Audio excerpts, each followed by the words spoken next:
where I'll address your doubts. So 2 more sessions plus 1 doubt session. That's all that is required. Now, moving on to freedom of religion, Article 25, 26, 27, 28. So, Article 25 talks about the freedom of conscience and free profession, practice, and the propagation of religion. Look at this nice photograph here. You can use this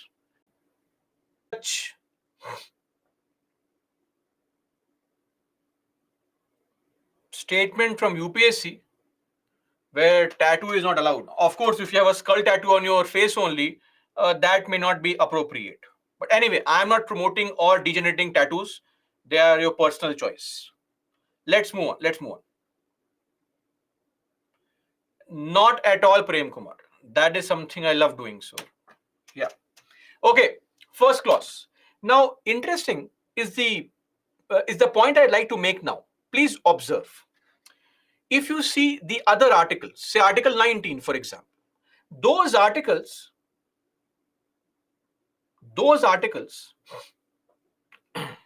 start with giving us rights and then impose restrictions on these rights. Initially, rights, then restrictions. But Article 25 is exactly the opposite. So before it actually gives us something, it starts imposing restrictions only. Subject to public order, subject to morality, subject to health, and to other provisions of this part. Which part are we talking about? Part 3. So subject to all these provisions, all persons are equally entitled to the freedom of conscience and the right of freely professing your religion, practicing your religion, and propagating your religion. So look at this interesting point here, that all other provisions of Part 3 are a limitation on Article 25. So please never claim Article 25 as superior over other articles. This fundamental right is the most inferior amongst all fundamental rights, because every other provision of this part acts as a restriction on Article 25. Did we understand the statement? Everyone. Every other article of fundamental rights is a restriction on this article. So please never claim that Article 25 is supreme, it is above and beyond 19, 21, not at all. Okay? Now, conscience, profess, practice, propagate. What is the meaning of all these things? First step is conscience. What is conscience? Let's say you believe God lies in the books. Good for you. You believe God lies in the place of worship. Great. You believe God lives in your parents. You believe God is in some other place. तुझ में रब दिखता है. No problem. Whatever relationship you have with God, you are free to develop that. Freedom of conscience. We will not question you. Right? What is the relationship with God that you share? You talk to God, you fight with God, right? You request him to help you clear UPSC. That's your personal problem. Do it. Complete freedom. Second, the freedom to profess, proclaim your religion. So there are various visible manifestations of how you profess your religion, how you proclaim your religion. For example, a Hindu could wear a tika. A Muslim could wear a skull cap. Sikh could wear a turban.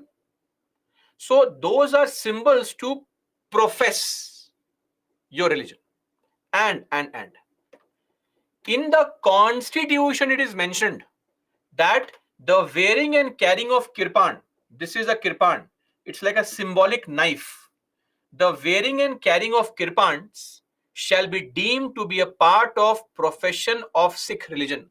So Sikh person is allowed to carry a kirpan, legally allowed. to carry a kirpan everywhere, because that is actually a part of his or her professing the religion. It's like a knife. Are we clear, everyone, now? So this is an explanation mentioned in the constitution itself. No chetna, it is not meant only for citizens, it's for everybody. Yes, yes, everywhere. Everywhere. Plane, metro station, everywhere. Of course, it's a symbolic knife. They won't carry a machete or a sword. Symbolic knife. Then practice. You are free to practice your ritual. Completely free. Whatever you want to do, no problem whatsoever. And also free to propagate your religion. Puja, are you a Sikh? If not, sorry. The wearing and carrying of kirpans shall be deemed to be included in the profession of Sikh religion. This is mentioned in the constitution only. I have not given this explanation. In the constitution, this is mentioned. Clear? Okay. Practice is to carry out rituals. You are free to carry out any kind of rituals. Pavitra, now I know you're a school kid. Now I understand all your questions, where they're coming from.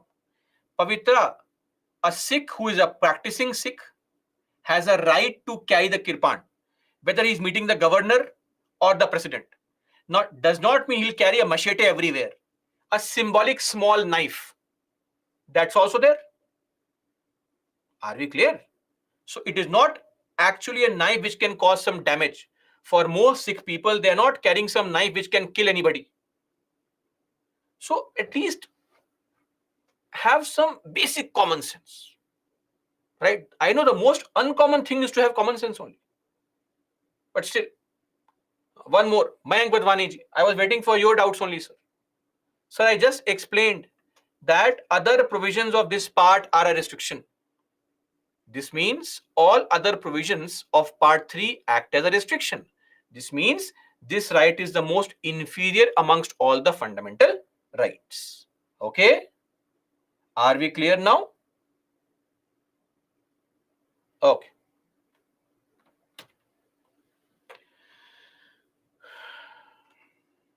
So practice and then propagate the religion.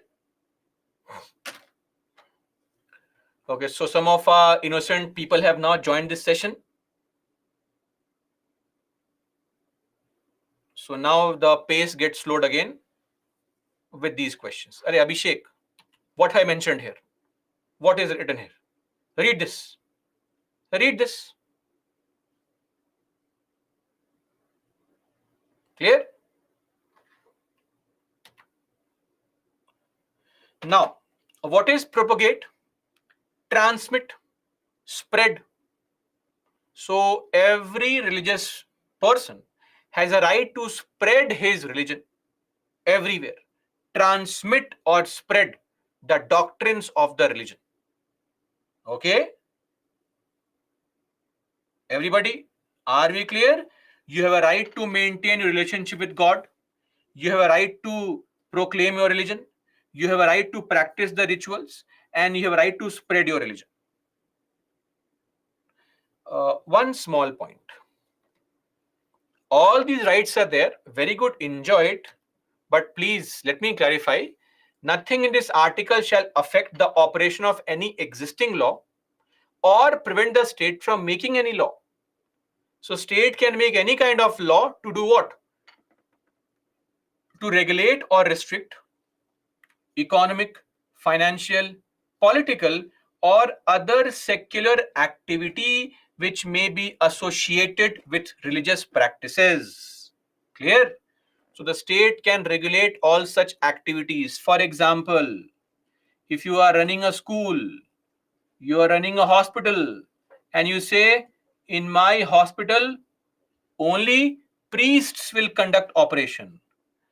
Then the state can say, sorry, No. Priests are not. Is the priest a doctor? No. He's just a priest. Then if he is not a doctor, then he is not allowed to practice the conduct operations. Simple. Are you clear? So state can regulate your secular activities which are associated with your religion. Guys, I will tell this once again. Please open your ears, wake up from sleep. The explanation number 2 and explanation number 1, these words that you see here written in white on a purple background, they are mentioned in the constitution. I have not written it. Okay, are we clear, everybody? Is it final? Will there be some more doubt on this? At least take some time out to read the constitution once in a while. Okay, these words are mentioned this exactly as mentioned here. Explanation number 2 is mentioned in the constitution. I hope that is done now. Let's move on. Okay, now please remember this provision. Article 25, clause 2, subclause B. Article 25, clause 2, subclause B. A very, very important provision. What is this?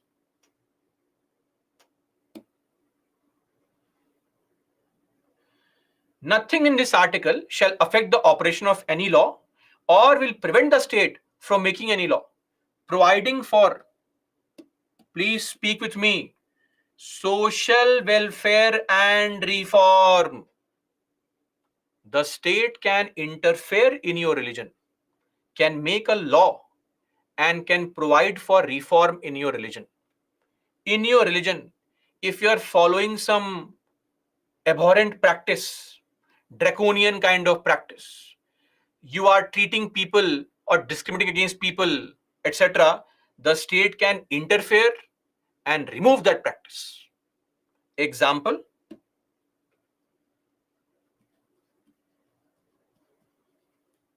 triple talaq. Okay, and the state will also throw open Hindu religious institutions of a public character to all classes of Hindus. And here Hindu religious institutions refers to Sikh, Jain, Buddhists. Are we clear, everybody? So the state can also make a law and say, come on, temples are open for everybody. Sikh, Jain, Buddhists. I'll repeat once again. The state can make a law. Can. It is not mandatory. Make a law. Can make a law. Okay? Everybody clear so far? Okay.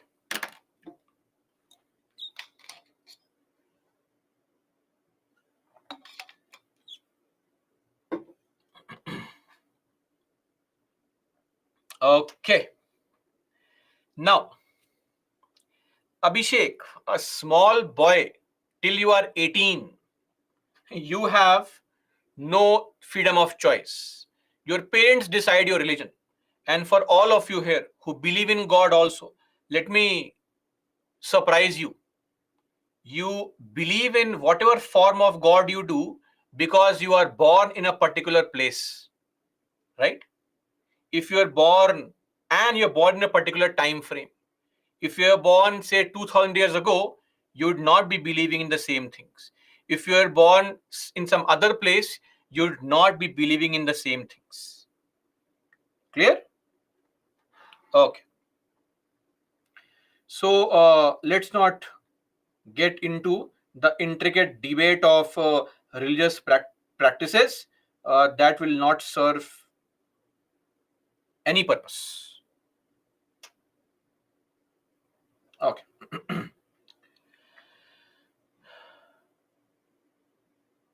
No, this is specifically meant for Hindus.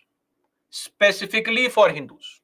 Now, because at that point of time, denying SC people temple entry was a very big problem. So this was seen as largely impacting the makers of our constitution. Please understand that makers of our constitution made this constitution in 1949. So of course they were largely impacted by the issues that were being discussed at that point of time, right? So please don't judge their knowledge in the current scenario. We tend to judge people's behavior based on today's idea of morality, right? Okay. So this article is very important. This clause is very important. You have a right to practice your religion, but the state can make a law and interfere in your religious practice and can remove some practices because the purpose is to provide for social welfare and reform. Clear? Suresh, you also all okay? Rajan, just wait, just hold on. I'll address your concerns one by one, but let's know the provisions first. We are not yet done with Articles 25 and 26. Now, before we move on further, let me just explain right to propagate and right to convert. Right to propagate is the right to spread your religion. Does it also include the right to convert other people into your religion? Tell me. What is propagating? Marketing your religion. That's the whole point, right? Marketing your religion. But if my marketing has a problem that others should not purchase my product only, then what kind of right do I have? Right? So right to propagate should also include right to convert. But of course, as some of you are saying, not forceful. Definitely. The freedom of choice has to be there. Clear? Choice.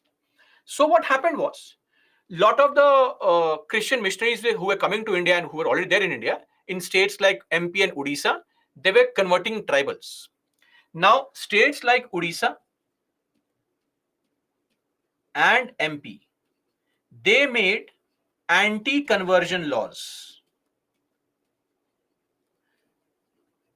Anti-conversion laws. Odisha in 1967, MP in 1968.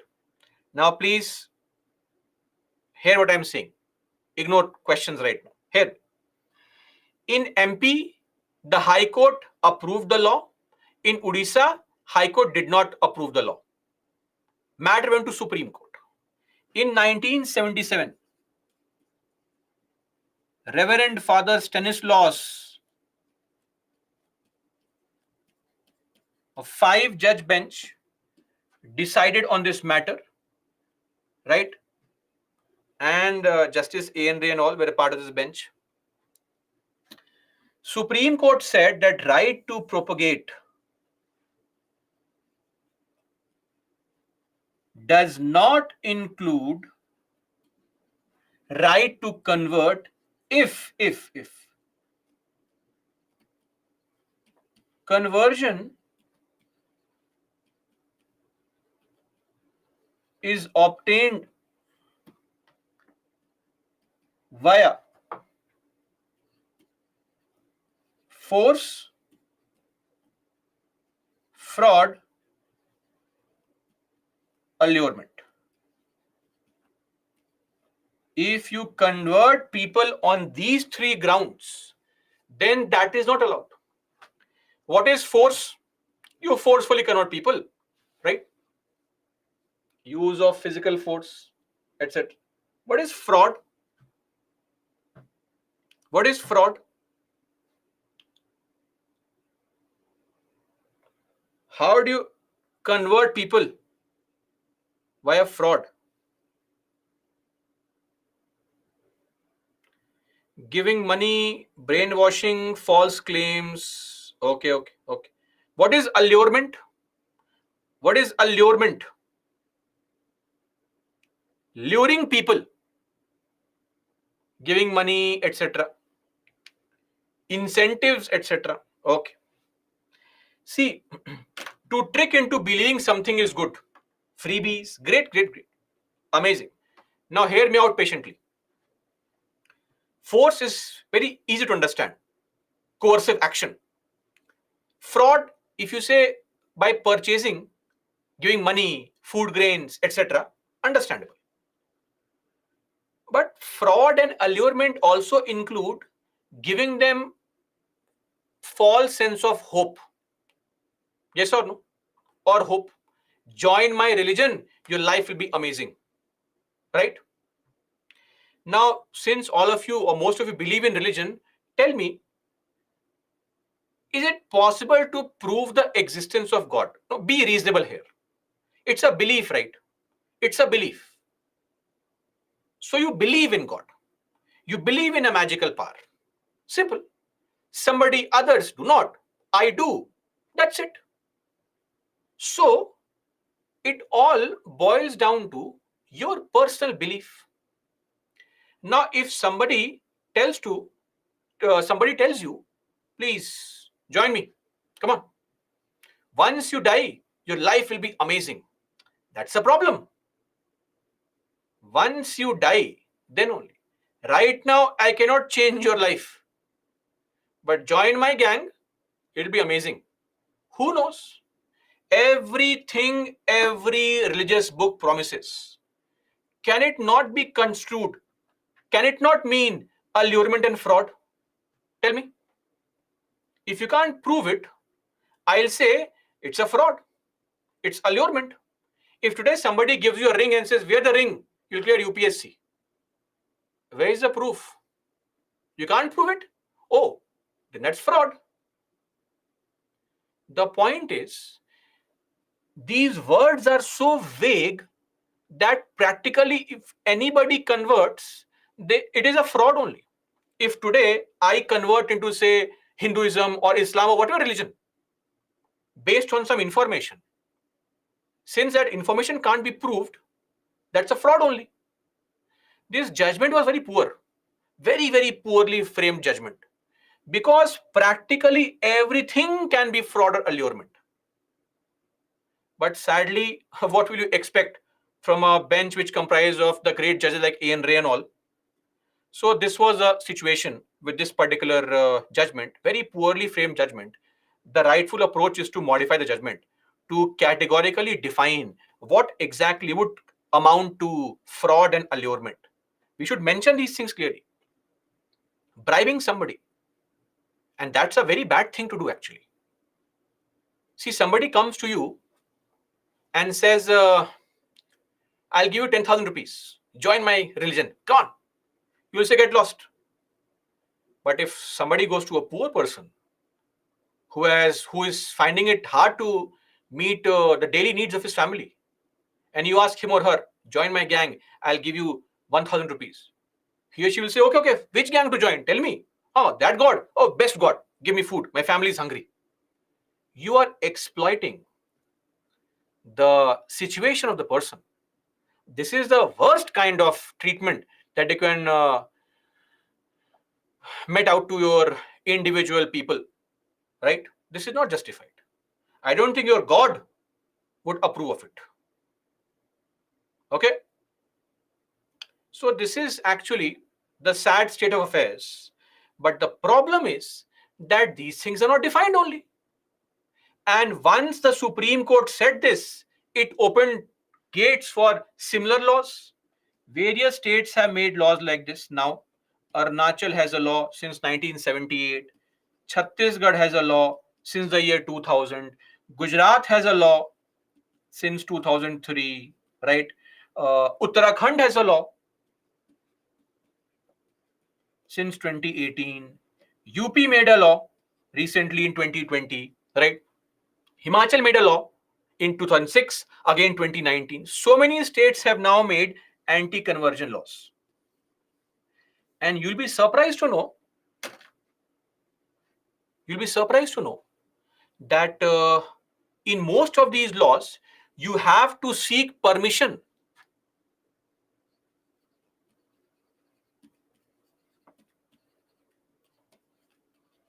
to convert.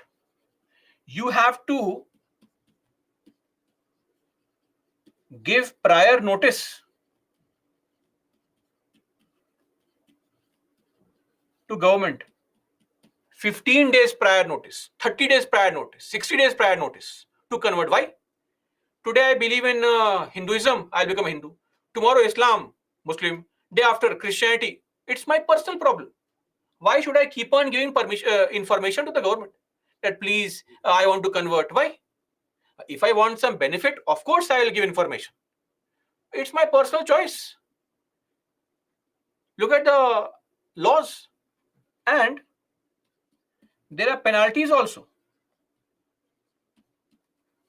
What is a penalty to impose untouchability? What's the punishment? 6 months of jail, 500 rupees of fine, right? Here penalties are up to 5 years of jail, up to 50,000 rupees of fine. So for child labor, the maximum jail is 2 years. And for conversion, it's 5 years. There is no sense of proportionality only.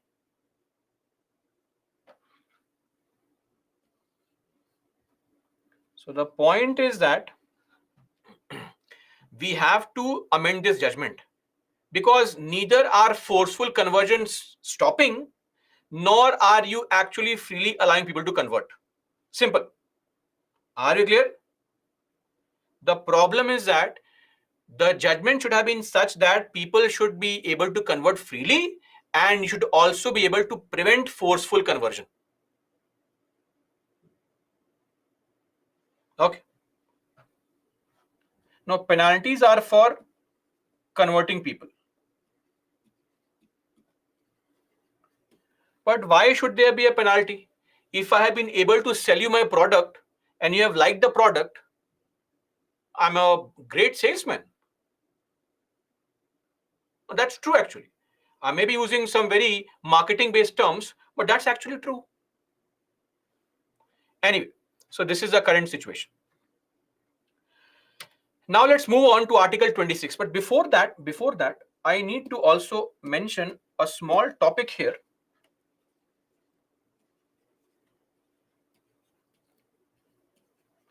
Secularism.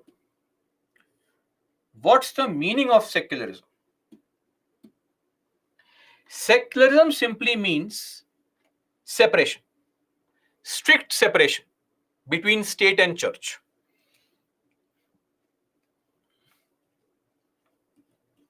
Strict separation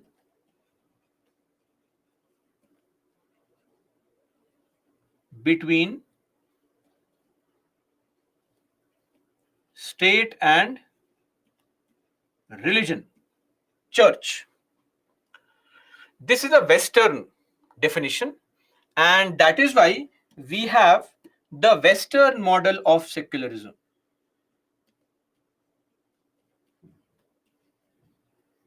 which believes in strict separation. Religion and church are separate. So the idea is that state will not interfere in your affairs of religion.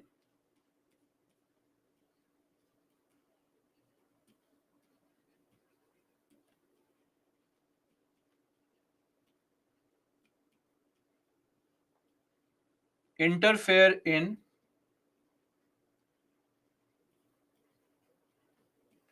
matters of religion. Number one. Number two, state will not provide any kind of support.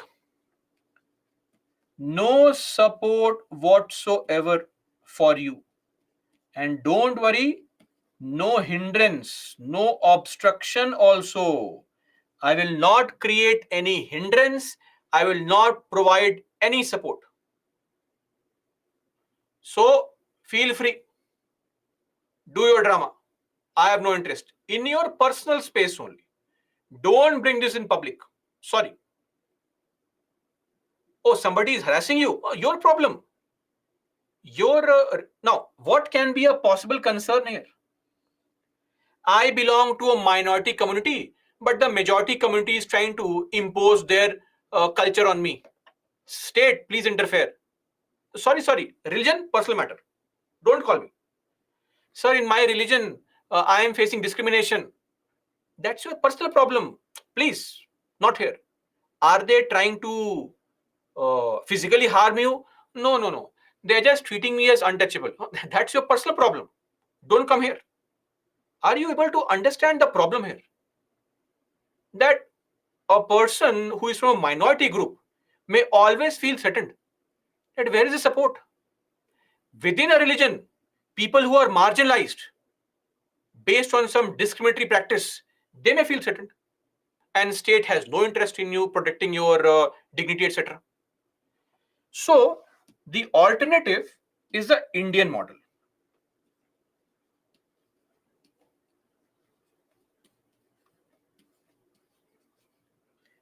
Indian model is seen as a more positive model, wherein, first things first,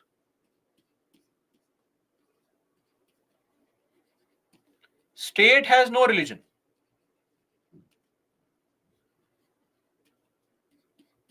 And there is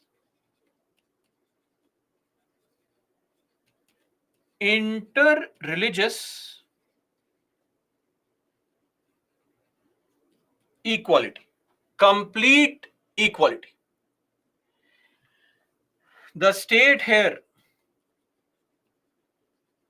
deals with the religious freedom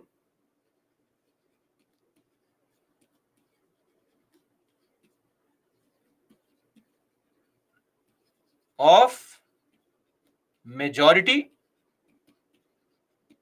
and minority. And the most important element which defines our Indian secularism is that state can interfere. Article 25, clause 2, subclause B.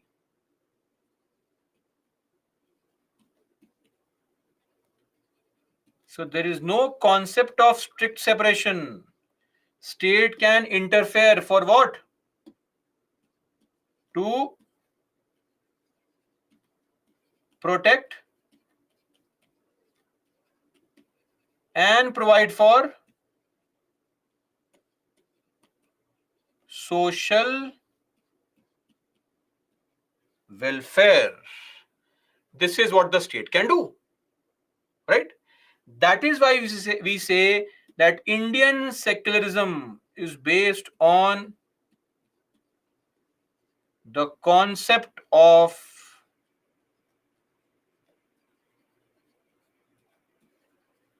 principled intervention. The state will intervene based on some principles of welfare and reform. You can also call it or principal distance. The state says, I am keeping a safe distance as long as you don't discriminate. If you do this drama, then I have to engage with religion and oppose the tyranny. Are we clear? Principled intervention is allowed. Our model ensures that everybody feels safe. No marginalization, no discrimination, no ill treatment, no attack on dignity of any individual. This is the idea of Indian secularism. I think all of you would know all these things because it is an assumption that you must have studied this book.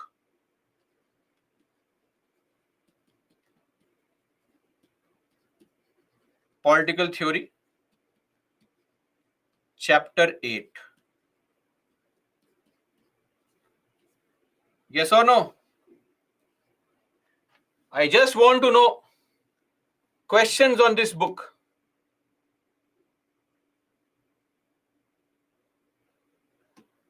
Is there nobody who's asking me which book is this? Oh, Pretty surprising that you have been studying this book. Amazing. Great. So that is all as far as secularism is concerned. Now, moving on to the next article, Article 26. Article 25 is for individuals, 26 is for group.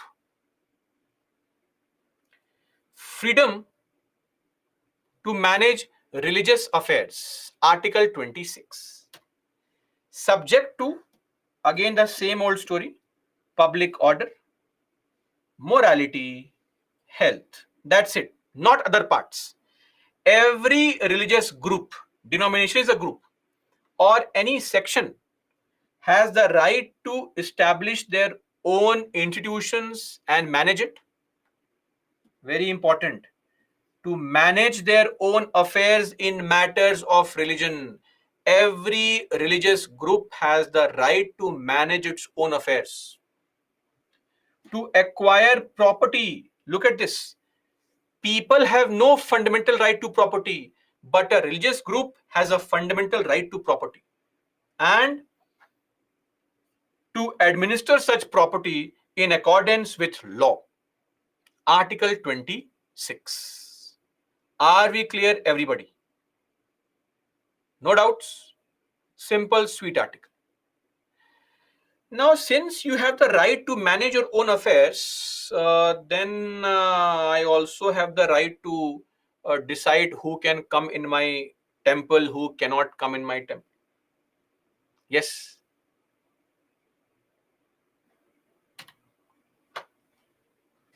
Sabrimala. So basically, I'm sure you're all aware. I'll just brief the issue.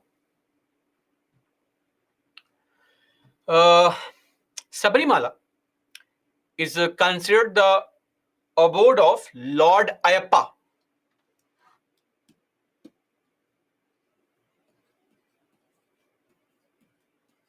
See, this temple is located in the Periyar Tiger Reserve in the Western Ghat mountain range in Kerala.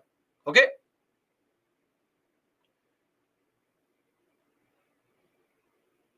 Clear on this?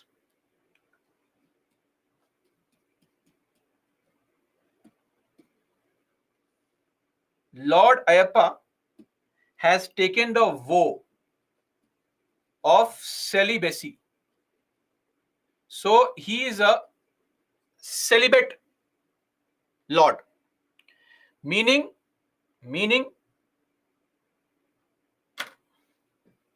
Nashtik Brahmacharya. Okay, Brahmacharya. He's a 12-year-old Lord, son of Shiva and Vishnu in his avatar of Mohini.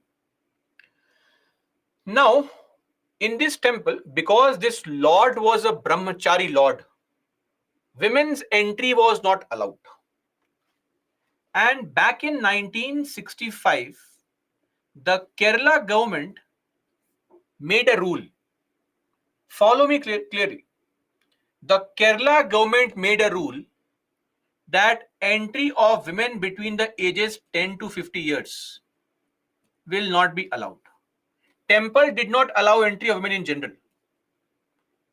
But Kerala government said that, okay, the Lord is a brahmachari, right? So we should not allow entry of women who are of a reproductive age. So largely girls start menstruating by the time they reach 12, 13 years. So on a safe side, 10 years. And it ends by the time they reach 40, 45, or 45, 48, 50 years. Okay. So between these two age groups, denied temple entry. Now, this petition was filed in 1990s in the Kerala High Court. Kerala High Court accepted the temple's argument and upheld the denial of entry of women as constitutional, because under Article 26 Clause B, the temple has a right to manage its own affairs in matters of religion. But then, Indian Young Lawyers Association, group of lawyers, filed a PIL before the Supreme Court in 2006. This matter was pending in the court. It was being decided slowly and steadily. Finally, in 2018, the matter was decided by the Supreme Court. And on the 28th of September 2018, the judgment came, and the Supreme Court said that this exclusion of women violated the fundamental right of women, and the Kerala government's rule number 3B of the public worship rules was unconstitutional by a 4:1 verdict. 4:1. Four judges said it is wrong. One judge, Justice Indu Malhotra, said that no, it is okay. Temple has a right to manage its own affairs. So what did Supreme Court say? Supreme Court said that this denial of entry is wrong. Why? Because it denudes women from freedom of worship. Woman, any woman has a right to worship, and if you are denying them entry, you are denying them their right to worship. Now, the problem with such judgments is that if I try to place Article 25, your right to practice your religion, against Article 26, Article 25 has a lower position. So Article 26 wins. So what did Supreme Court do? Supreme Court deliberately made Article 17 a part of it. Now Supreme Court says this amounts to untouchability. Untouchability. Article 17. And Supreme Court did an amazing play of words. Supreme Court said lack of definition of untouchability means it covers everyone. It is silly, preposterous to even think on those lines. Untouchability was clearly based on a certain concept. You cannot use this everywhere. This is so silly to even think that Supreme Court would go down this path. So what did they say? When a woman or a girl is menstruating, you are telling her not to enter the temple because she is polluted. Firstly, Supreme Court on its own thought that people are saying you are polluted. The temple is saying that by you are of a reproductive age, please don't come to the Garbhagriha, please don't touch the Lord, because Lord has taken a vow of celibacy. Then Supreme Court says that this is like treating them as untouchables. Article 17. Supreme Court invoked Article 17 here. I mean, they are judiciary, they are experts in the field of law. Why would you invoke untouchability, which is meant for a certain section of society? Are you getting my point? And then the court says, state can bring social welfare and reform. We are bringing social welfare and reform. But my lords forgot one thing, that as per Article 12, you are not a part of state. Judiciary is not a part of state. So you should tell the parliament to make a law. Why did you give a judgment like this? And this is where the problem is. Back in 1954, there was a case called Shirur Mutt case. In this case, a 7-judge bench of Supreme Court gave a judgment. See, you in your practicing your religion are performing hundreds of rituals, but not every ritual will be given constitutional protection. Okay? The court has said there are some rituals which are very, very important. If you don't practice that ritual, then you are not enjoying the right of or the freedom of religion. But the point is, who will decide that? Who will decide that? Court says we will decide. We. Because courts are experts in everything. Do you remember the Rajpal Yadav scene from Chup Chup Ke? I am an expert. I know everything. So courts have said that we will decide what is essential to religion, what is not. And court says we will rely on doctrines of religion, evidences, people's behavior. What people's behavior are we going to rely on? Think of a Hindu who is practicing some ritual in Tamil Nadu, and think of a Hindu who is practicing some ritual in, say, Jharkhand. Are these people practicing the same kind of rituals? No, they are not.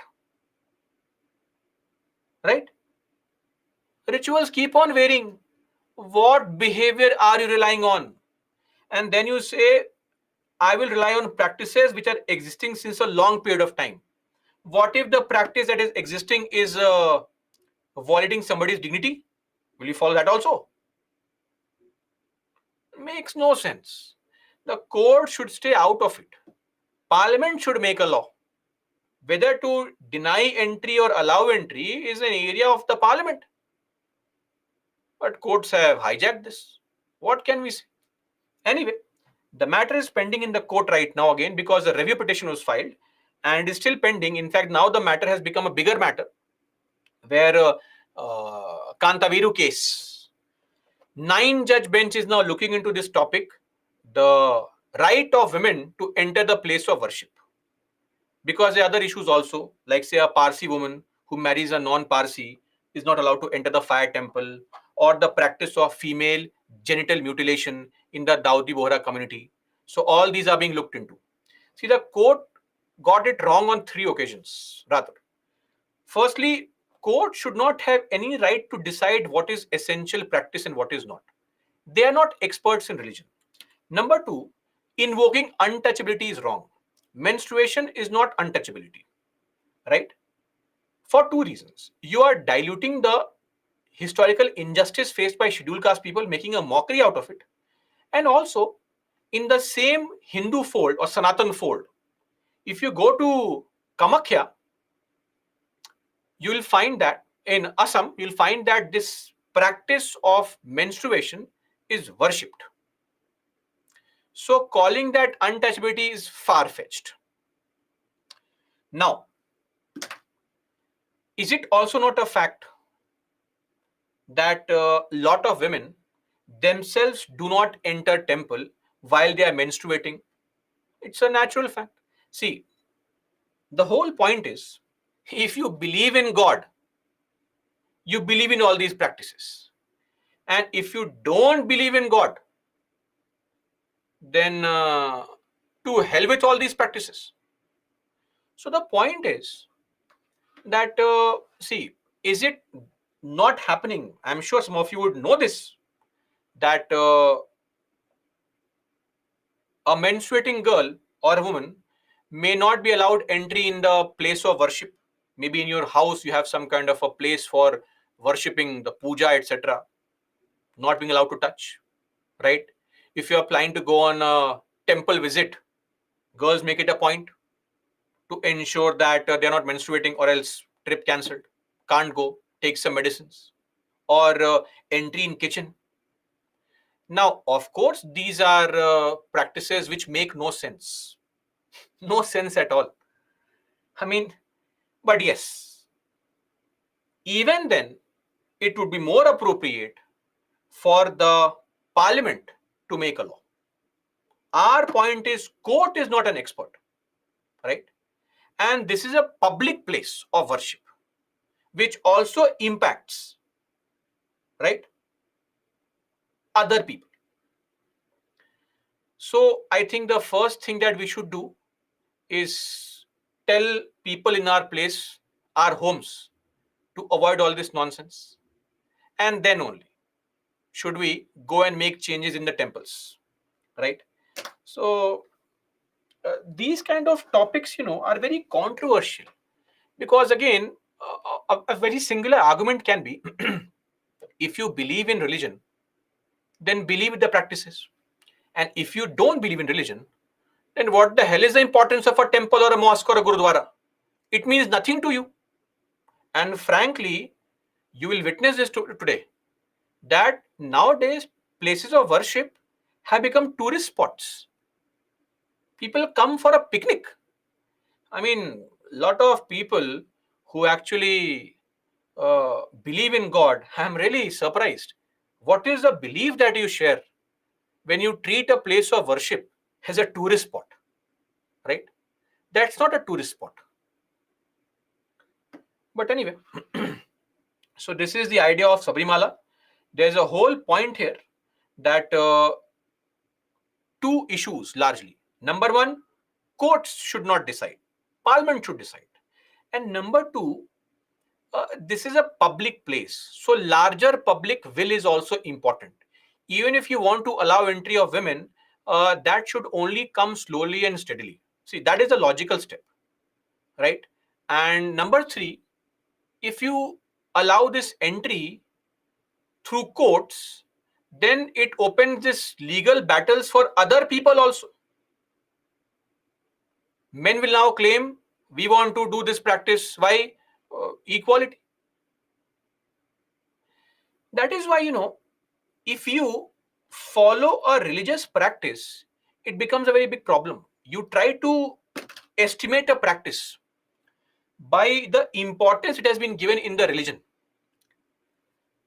That's not how it works. So I would actually agree on what Justice Chandrachud said here. So he actually made a very rightful point that due to this essentiality doctrine, judges are now assuming a theological role which they are not expected to do. Due to this, the opinion of a judge is more powerful than an entire religion, and the voice as strong as that of God. And the judge is abolishing an ancient practice just by a blow of the mallet. Mallet is the hammer that the judge has. M-A-L-L-E-T, mallet. So order, mallet. And yes, one line he made was absolutely correct. The test should be whether a practice subscribes to the constitutional provisions or not, irrespective of whether it is essential or not. Now, I may hurt some of your emotions while making this statement, but this is the reality. Whether your religion believes in that or not, sorry. If any practice violates anybody's dignity, I'm sorry, that should go away. Right? So that is how the point is. So whether you want the entry or not is your personal choice, but we cannot let religious doctrines decide what is right or wrong. I think we have crossed that phase. Right? Anyway, so this is all. And the same thing goes for hijab also. So hijab ban, the judgment is pending in the Supreme Court, has the same problem. See, nowadays, we have gotten this idea somehow that we will tell you what is right and wrong for you. For example, wearing a hijab takes away somebody's right to live freely. You are being forced into wearing a hijab. But did you ask the woman? Did you ask her? What if she is doing it out of choice? Are you getting my point? The idea is that we are telling you, wait, you don't know. You are being suppressed. You are being harassed. What is this? Take off the hijab. By choice is the point here. Let them have the choice. So the problem is this only, that we have taken on the mantle of deciding what is right, what is wrong. So if somebody wants to, so be it. If somebody does not want to, so be it. How hard it is for us to accept that a female can have a choice of her own. Is it still that difficult to accept this? Anyway, Abhishek, Muslim women not being allowed to offer namaz in the same mosque where men are offering namaz. In Sabrimala case, women are not allowed to, for me, both. As I said, the matter has been sent for the court to decide, right? And the court is discussing on the matter. Why to make any kind of statement on these things? There should always be the element of choice, number one. And number two, see, religion is also such a practice, which is, I think, the biggest trick that religion has played is what?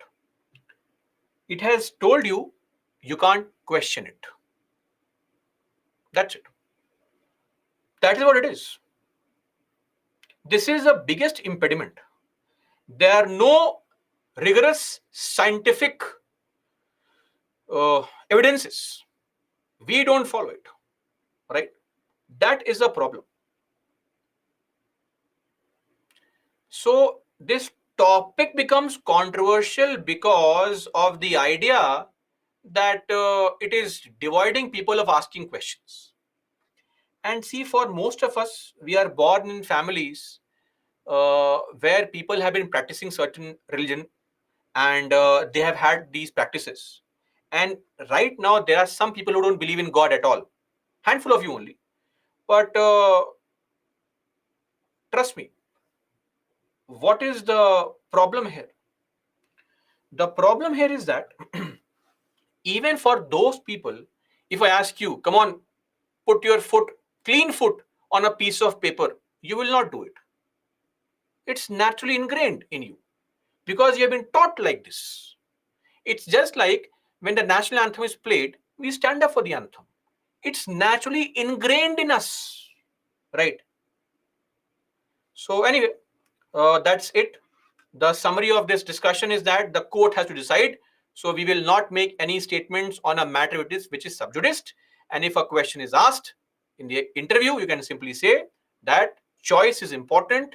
And what I said was the test has to be that any practice should not violate constitutional norms.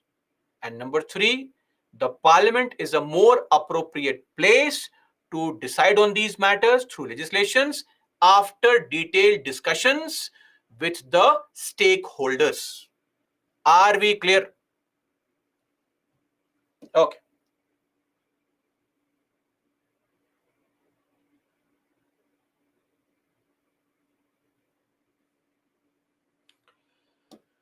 So this is there with respect to Sabrimala.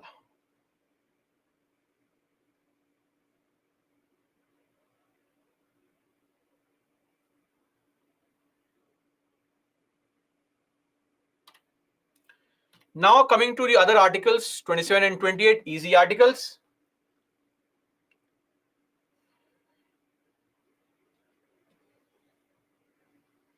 Ishita, of course, that's true. I think for Parliament to take a tough decision would, of course, be a huge challenge. That is why that is our concluding argument. That ultimately, it should come from there, but largely these things should come from society. Okay.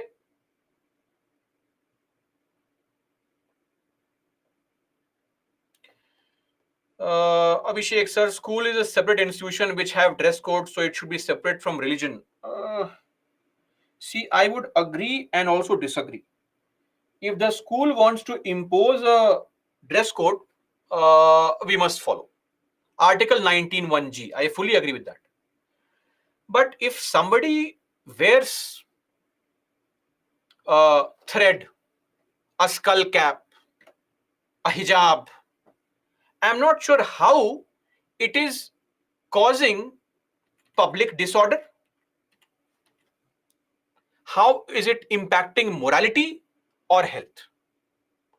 But if you tell me, sir, legally, yes, a school is a place run by a particular person or a group, and 19(1)(g) says you are free to run your institution.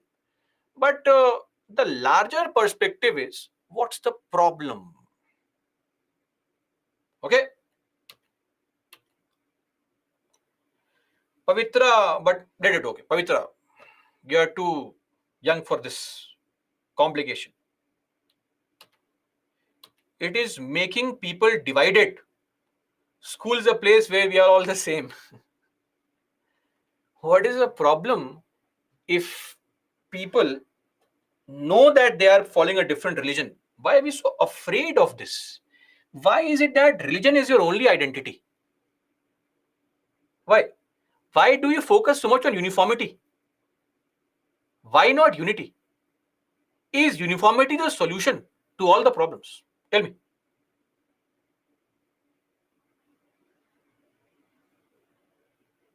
So it's okay. It's okay. Anyway, this is a never ending discussion. As I said, to each his own, right? No problem.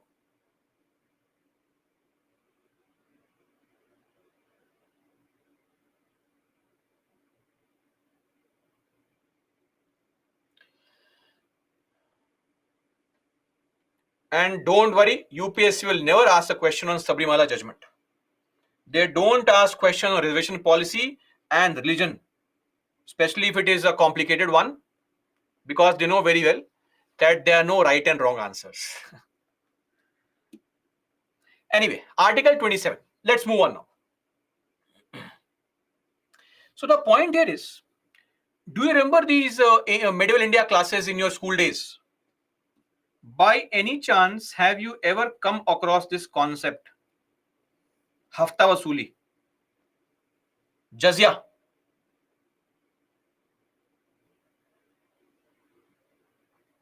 Right? What is this jazya? Jazya used to be an additional tax being imposed on non-Muslims. Non-Muslims were called zimmi, the protected subjects. So, to protect you, money, give me money. That's the beauty of religion. Religion loves money, right? All religions want money. So, this was a tax imposed on non-Muslims. So, why I'm saying this is, such kind of tax will no longer be required. You can't impose it. Freedom as to payment of taxes for promotion of any particular religion. No person shall be compelled to pay any tax, the proceeds of which are specifically appropriated for payment of expenses or promotion or maintenance of any particular religion. So there will be no Hindu tax, no Muslim tax, etc. Now, if you say, sir, government is using money to promote some religion, is that justified? That's okay. No problem. Supreme Court has said that small amount of money, if it is used to provide convenience, no problem. Are we clear? A specific kind of tax will not be imposed on any religious group. Right? Prem Kumar, it is not. Done and dusted. Let's move on. Right to education is in the form and manner that the school provides. Okay? You have a choice to go to some other school. Article 28. One more thing, just to add this point, there have been ample examples to showcase this, that various state governments do spend money with respect to religion.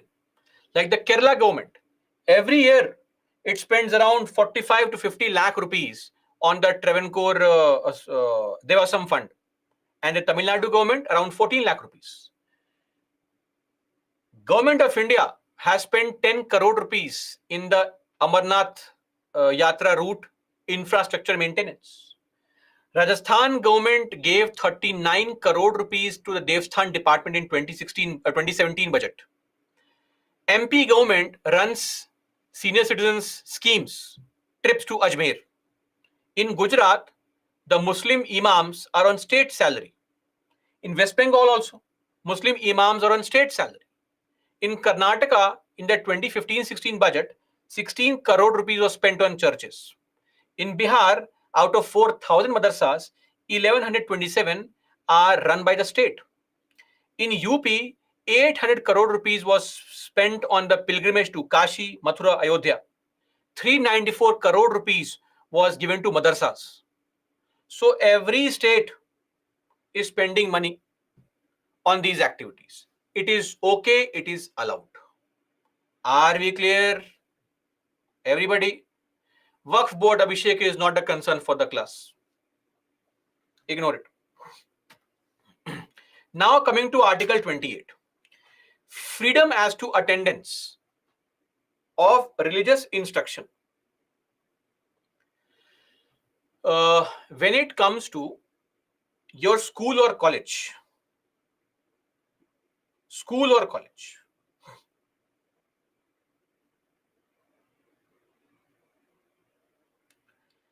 the instructions, the religious instructions cannot be imparted in any school or college which is run or maintained by the, or owned and maintained by the center or the states. If the government runs any school or college, then religious instruction will not be provided. Just to clarify, if you are being taught a chapter on Guru Nanak, a chapter on Prophet Muhammad, a chapter or lesson on Jesus Christ, Ramayana, etc., that is not a religious instruction class. A religious instruction means to teach you how to worship, how to offer namaz. That is called a religious instruction. Okay, that will not be allowed in a state run school or college. Clear? Number two. So if you are reading some kind of singing some song, I don't think that construes, that amounts to any religious instruction. Now, second, those schools or colleges which are getting government funds, in those schools and colleges, instruction is allowed, but with parents' consent only. And number three, those set up by a religious denomination or a charitable trust. If a religious group is setting up a school or college, like say madrasa, in madrasas, of course, the school will teach you also and will also force you to attend. In madrasas, the Quran is taught, right? That's the whole point of a religious institution. Are we clear on this, everybody? So, state or central government, state government run school and college will not, but otherwise in other schools and colleges, it can be provided. It's your choice whether you want to study or not, read or not, attend or not. If not, don't attend. See, a question was asked in 2019, a very simple question. What can France learn from Indian constitution's approach to secularism? France is a reference to Western model actually. So we just explained this Western model. What's the problem with Western model? The problem with Western model is the idea of non-interference, which sometimes becomes a problem for the people who are suffering. But India provides for principled intervention, protecting everybody. So, of course, this is there. And as I said, chapter 8, secularism, they have taken this question from there only. Yes, I showed this question in the very first class again also. Next two rights, 29 and 30, very simple, very easy to understand. Article 29, protection of the interest of minorities. Minorities. Again, let me just remind you, Sandeep, sir, I personally think that the way people of Muslim community use the microphone multiple times in the name of praying is also not right. If it is actually causing a concern to you, then it is not right, frankly. And the courts have given judgments on this. All these offering of namaz or singing of DJ songs and all these processions that come out in the name of religion, or the jagratas that you have, ask the students who are studying for the examination how they get harassed. So yes, if it is causing any disturbance to you, feel free, right? But again, the idea is there should be complete equality, right? So I hope these statements come from non-biased behavior. That is the point here.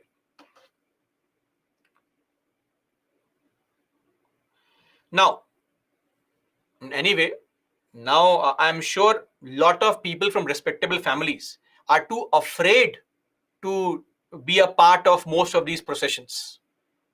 I'm not sure how it is uplifting the dignity of the God you worship so much.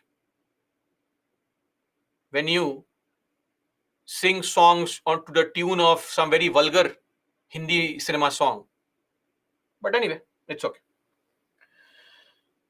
Only if people could understand, things would not have gone down the drain for us.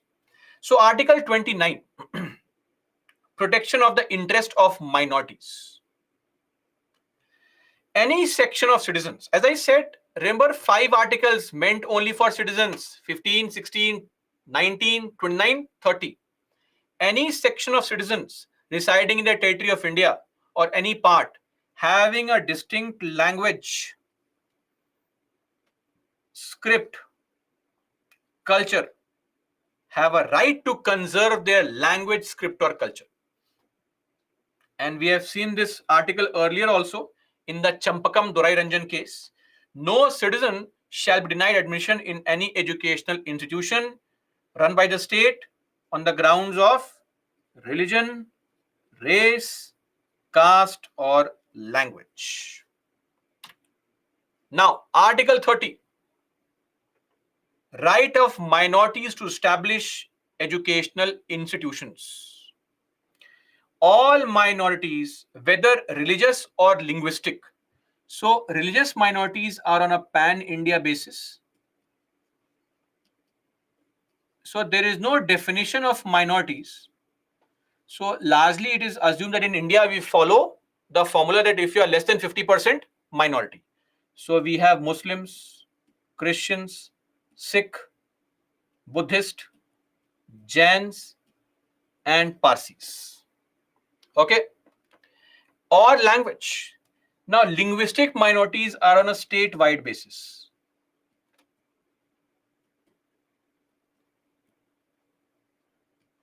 Because states have been carved on the basis of language. At least some states have been. So all minorities have a right to manage their own institutions, and the state, when it grants aid or money to schools and colleges, it should not discriminate on this ground that some school or college is being run by minorities. Are we clear? The state should not discriminate on these grounds. Okay.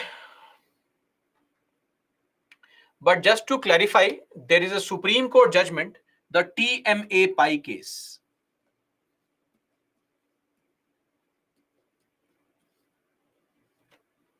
Of 2003. So not just minority, but every person, every citizen has a right to set up and administer their school or college. You have a right. And also, because of this article, MEI, what is MEI? Minority Educational Institutions. So, minority educational institutions can also be forced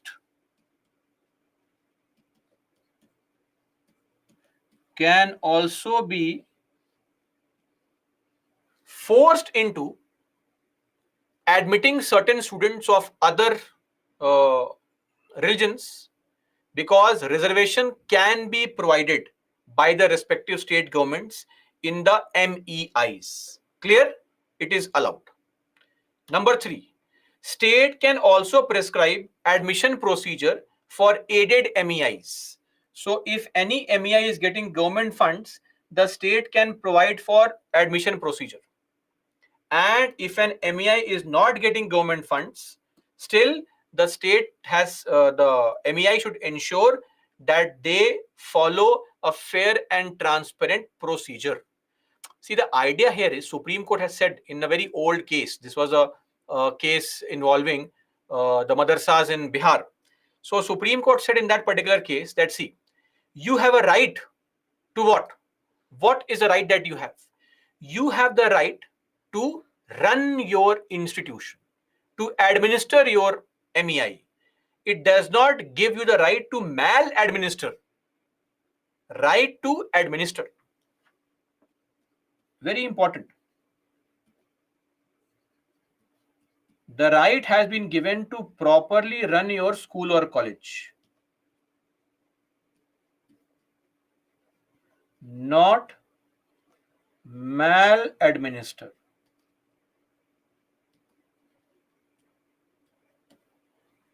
Are we clear? This was what Supreme Court said in 1989. This was the Hanfi Arabic College case versus Bihar State Madrasa Education of 1989. Because see, always understand that a fine balance has to be maintained. What's the balance? Rights of minorities must be preserved, but we have to also ensure the standards of excellence, fairness, transparency in education system, right? We need to ensure, for example, look at the last point. The court said that state can prescribe qualifications for teachers and principal in your minority education institutions. So you cannot hire any random person, right? Because you are going to impart instruction to the coming generation. So standards of excellence must be met in ensuring that kids get proper education. Are we clear on this, everybody?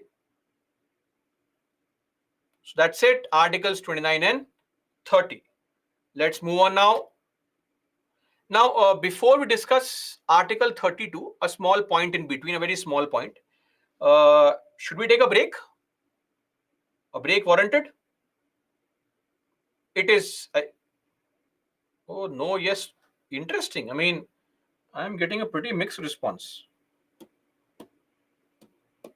10 seconds. A for yes, B for no.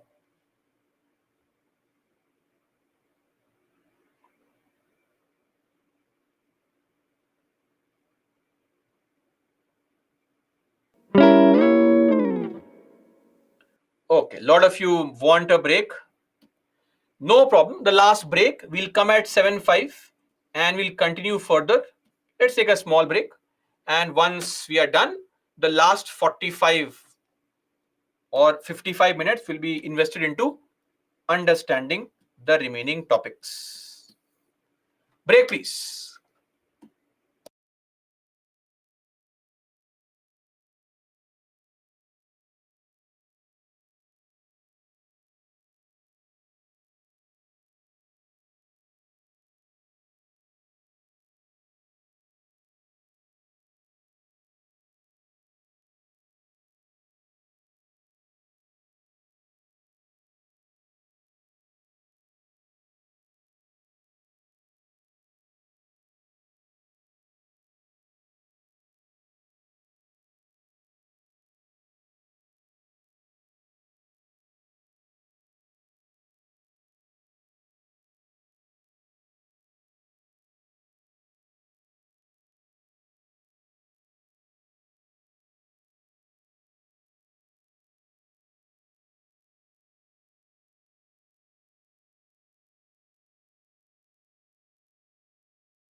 We can violate Article 14 and 19. Now, that was a bit too much because a lot of DPSPs are very vague. Supreme Court said, sorry, this is okay, no problem. No problem whatsoever. But this is not okay. So this was cancelled. So 31C right now says that in pursuance of these two DPSPs, even if you violate Article 14 or 19, it is justified.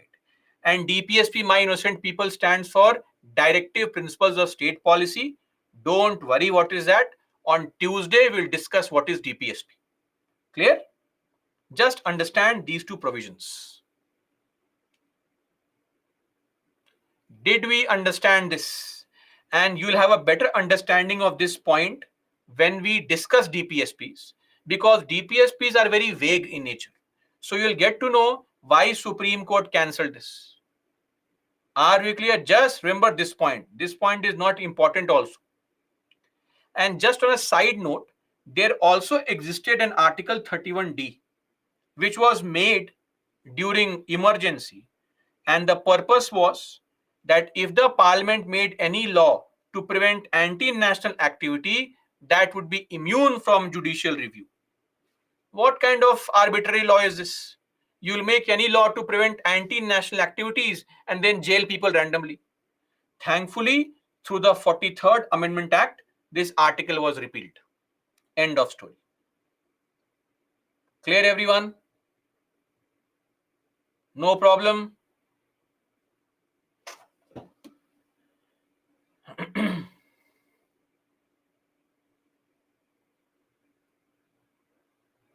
Okay. Now, lastly, when Janata Party was in power, not clear. Satyapal, what is not clear? This 31D. Sir, the question is national. Don't make such your Amendment Act of 1976. Please. 31D. However draconian the law may be, it will not be questioned by any court. This was 31D. Okay? But this was repealed later on. So it makes no sense now. It is not there only. I just gave an information, additional information to you. Okay? Explain the first point again. Mayank Wadhwani, 2-3 people keep on asking me to repeat everything here. Where are you when you are when I'm explaining the thing in the first go?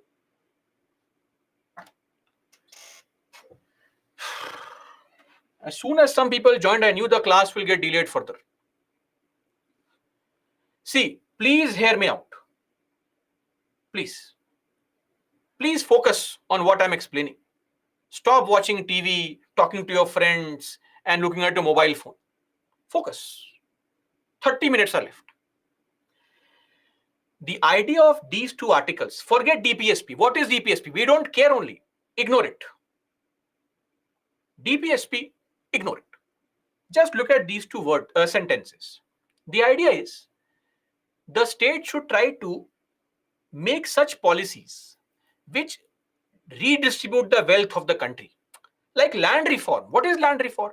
Taking land from rich people and giving to poor people. What is that? Redistributing country's wealth. Okay? And also try to make those kind of laws which reduce the concentration of wealth. Again, redistributing wealth. Concentration of wealth means wealth gets concentrated in the hands of few people. Ambani's, Adani's, Tata's, Birla's getting richer, poor getting poorer. Now, when you make such laws which are making special provisions for the poor people, the rich can go to court and say, what is this nonsense? State, why this discrimination? Article 14, equality, this is wrong. So the Indira Gandhi government said, forget it. You can't go to court only. If I am trying to make laws for these two things, then Article 14, right to equality, Article 19, your right to practice your profession, trade, it does not matter. If it is getting violated, to hell with you. You cannot question these things. The judiciary cannot cancel the laws that we make. Are we clear now? Everybody? Those who are asking the question, you say yes. Others don't say yes. Okay. Great. Amazing. Now, one last point before we move on is this entire concept of property drama. All these were happening because of land reform. The government wanted to play Robin Hood, take land from rich and give to poor, and it was violating the fundamental right. So Janata Party said, what are we doing? What the hell is happening? Let's modify and remove the right to property only. Right? Best thing. Article 19, clause 1, subclause F, repealed. End of story. Now keep on crying. Right? Gone. Khatam. Okay? 31.2, repealed. And Article 31.1, no person shall be deprived of his life, of his property, save by procedure, save by authority of law. 31.1. So what happened was, think of this. This is your constitution, in which we have a small section called part 3, in which there is an article called 31 clause 1. The Janata Party said, we are taking this out from here and throwing it in the constitution under article 300A. When you move it out of part 3, it ceases to become a fundamental right. Yes or no? So this was made into a constitutional right. Clear? That's it. And all this was done through the 44th Amendment Act 1978. Clear, everyone? All okay? If it is so much okay, then please solve this question.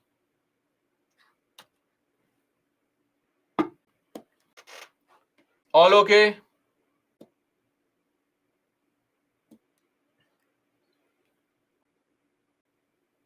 Right now, of course not. We have removed it. Neither fundamental nor legal. Do you remember that constitution is also a law? So anything inside the constitution is also legal. Yes or no? Tarun, don't ask me, you tell me. Fundamental right, the very first slide. Constitution is also a law. What is legal, which is given through a law? Constitution is also a law. I'm tired of explaining this point. I'm not sure. Only God can come and explain this now. He can feed this directly in your mind. That constitution is only a law. Right. Legal right. Yes, of course. But legal right available to citizens only, or any person? Any person. 15, 16, 19, 29, 30 are those fundamental rights which are available to only citizens. Apart from it, Article 31.1 became this. What is Article 31.1? No person, and this is now Article 300 capital A. Clear? Okay.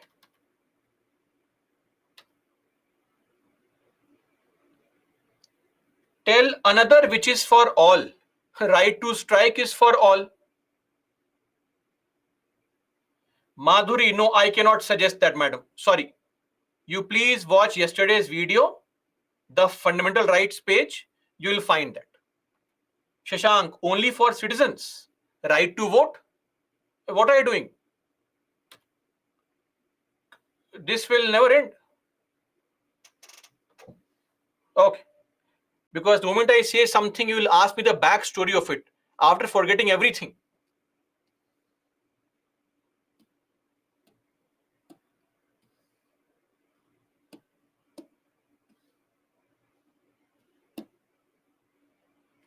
Fundamental right, constitutional right, legal right. Done. Shashank says fundamental right for all citizens. How do I respond to this, sir?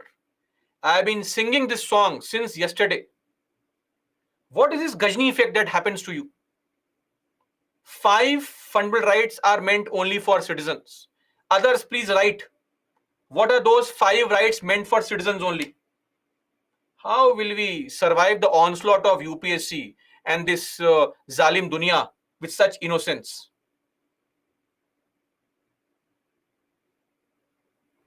Look at the answers. 15, 20. Launch a poll after some time. Great.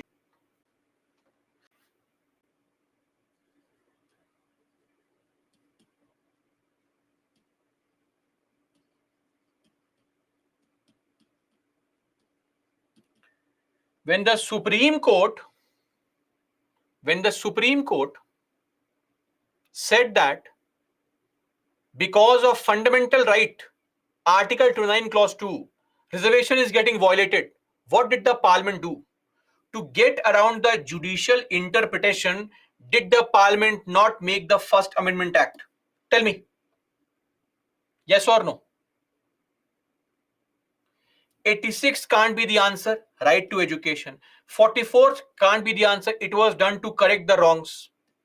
42nd was meant only to, during emergency, to enlarge the government's power in every area. Okay. First Amendment Act, 1951. Let's move on now to Article 32. Okay, answer this question for me, please. If your rights are getting violated, what do? Tell me. You have been given all these rights to enjoy. If your rights are getting violated, what do? Go to court. Where is it mentioned? Where is this mentioned? The most important article. Because if your rights are getting violated, how will we protect those rights? By moving to the court, right? This article ensures that the people's rights get protected. And Ambedkar actually mentioned about this Article 32. He said that if I was asked, nobody was asking him, he said it himself. If I was asked to name any particular article in this constitution as the most important, an article without which the constitution is a nullity, he continues and says, I could not refer to any other article except this one. It is the very soul of the constitution, the very heart of it. So Ambedkar has called this the heart and soul of the constitution. Like you call somebody is your heart, somebody is your soul. Ambedkar says this is the soul of the constitution. Not S-O-L-E, S-O-U-L. Okay? Don't write S-O-L-E. Meaning will change completely. So Article 32 provides us the power to issue writs. What is writ? Writ means, tell me guys please, orders or directives are called writs. Now, Supreme Court can issue writs for the protection of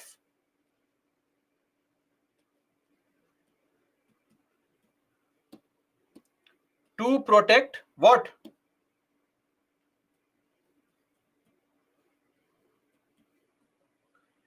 Fundamental rights.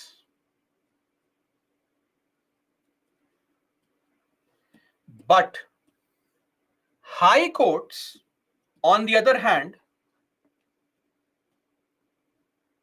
they also have the power to issue writs. Yes or no? Which article is this? Quickly tell me. High courts. 226. Very good. But high courts can issue writs to protect fundamental rights and other matters also. So if your fundamental rights are getting violated, you can directly go to Supreme Court. But if your other rights are getting violated, you have to first go to High Court. And Parliament by law can enhance the writ power of Supreme Court, and Parliament may by law also empower other courts to issue writs.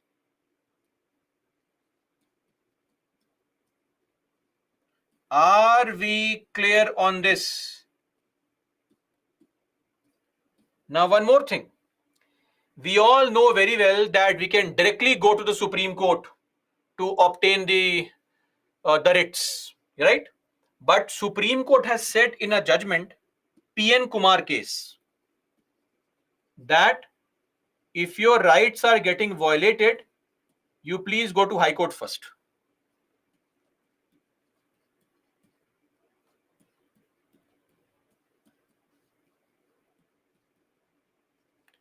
In case of violation of fundamental rights. So normally Supreme Court will not accept your petition. They'll say go to High Court first. And one more thing, always remember this point. Supreme Court and High Courts can't issue writs to each other.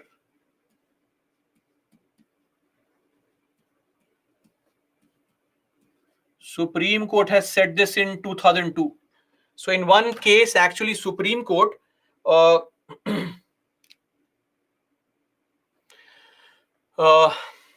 Supreme Court said that, see, there's a kind of misunderstanding in the country with respect to the court system.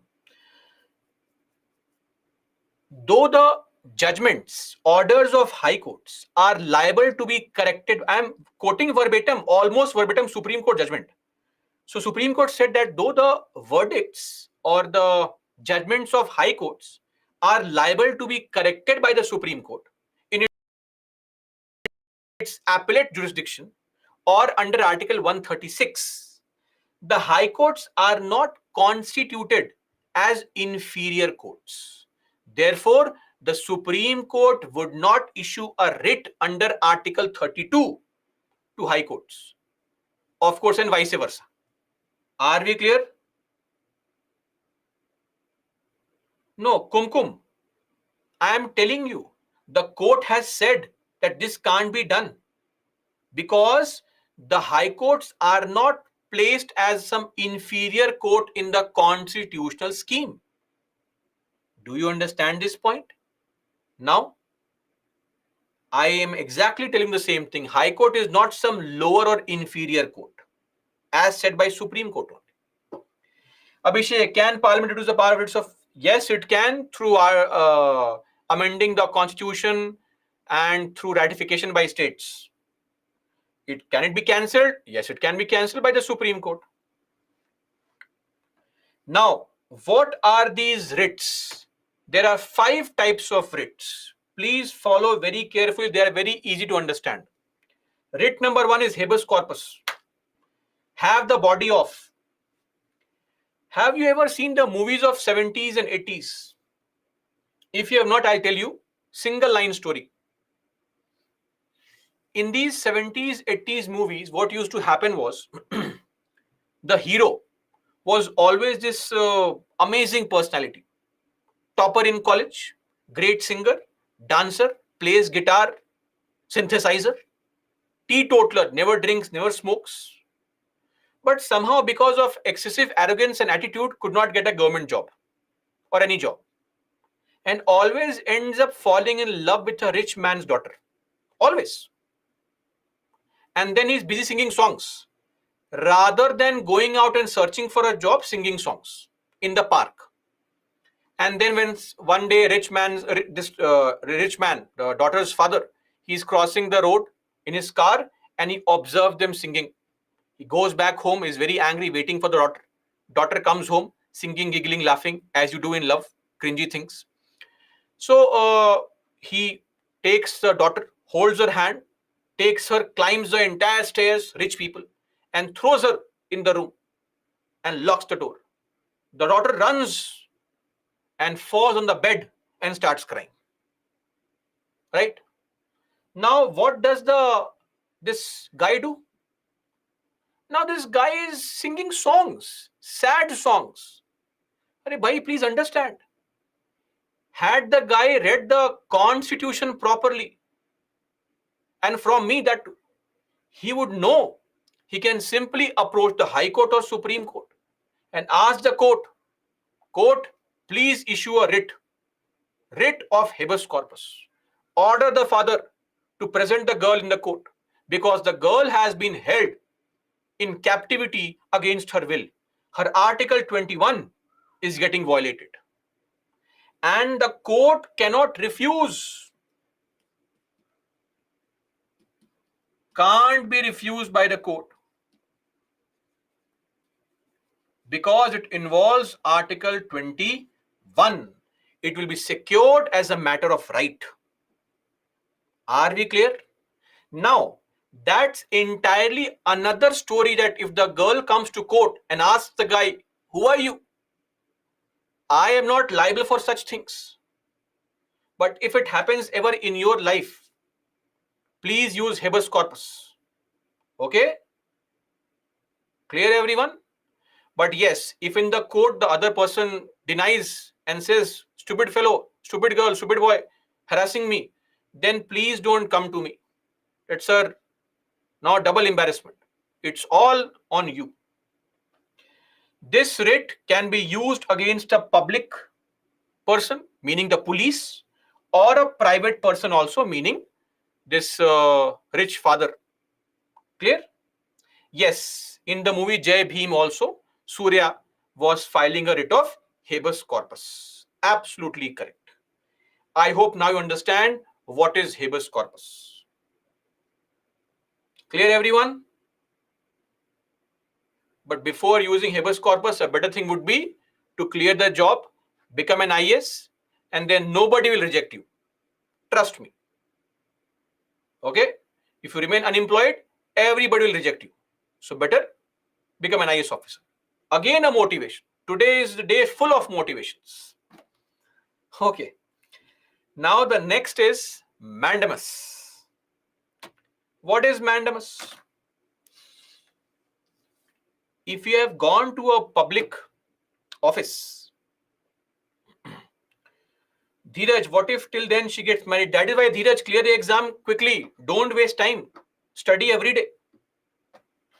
Now, what is mandamus? If you have ever gone to a public office, government department, have you found this site that the government official there is busy playing Candy Crush on his phone or busy playing Spider Solitaire on the computer, roaming around here and there, has not come on time, right? Pretty common sight. Till a few years earlier, they were perpetually on a lunch break, or they'd bring vegetables to chop there only, knitting sweaters, etc., doing their kids' homework. Anyway, if a public official is not performing his tasks properly, you can go to the court and ask the court, issue the writ of mandamus, command the person to perform the task properly. Now, this can be used only against public officials. Don't go to court and ask the court, issue a writ to my father, ask him to give me the new iPhone 15 Pro Max. You will get slaps, etc. Not everyone. I think somebody said that their parents don't hit them. So nice, very good. Others, no. Please don't try all this. It is only for public officials. But yes, one more thing. Or private individuals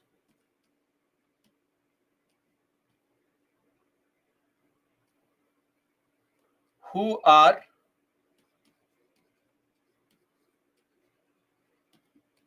performing